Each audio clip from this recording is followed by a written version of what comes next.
చిన్ని అయితే స్కూల్ నుండి రాజు దగ్గరకు వస్తుంది. ఇక రాజు అయితే అక్కడ ట్రీట్మెంట్ తీసుకుంటూ ఉంటాడు. అది చూసి చిన్ని అయితే చాలా బాధపడుతూ ఉంటుంది.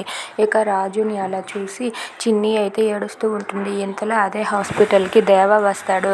దేవ అయితే తనకి కావాల్సిన ఇన్ఫర్మేషన్ తీసుకొని ఫోన్లో మాట్లాడుతూ ఉంటాడు. అలా దేవ అయితే అక్కడే రిసెప్షనిస్ట్ దగ్గర నిల్చొని ఫోన్ మాట్లాడుతూ ఉంటాడు. దేవ అలా ఫోన్ మాట్లాడుతూ ఉంటే ఇంతలో చిన్ని అయితే రాజుని ఐసీలో నుండి బయటకు తీసుకొని వచ్చేస్తారు నర్సులు.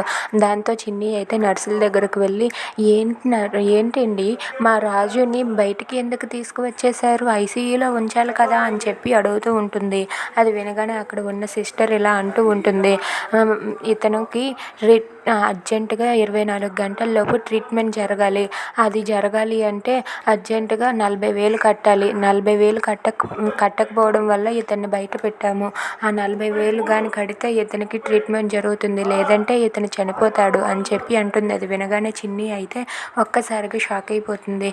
ఇక అక్కడ ఉన్న చిన్ని అయితే ఆ మాట వినగానే షాక్ అయ్యి, ఏంటి రాజుని కాపాడుకోవడం కోసం ఇప్పుడు అర్జెంటుగా 40,000 తీసుకురావాలా, ఎక్కడి నుండి తీసుకురావాలని చెప్పి ఆలోచిస్తూ ఉంటుంది. ఇంతలో దేవ అయితే అలా ఫోన్ మాట్లాడుతూ అక్కడ బెడ్పై పడుకొని ఉన్న బాలరాజుని చూస్తాడు. చూసి ఒక్కసారిగా షాక్ అయ్యి అలా ఉండిపోతాడు. ఎలాగైనా సరే ఇప్పుడు బాలరాజుని చంపేయాలని అనుకుంటాడు. Please subscribe.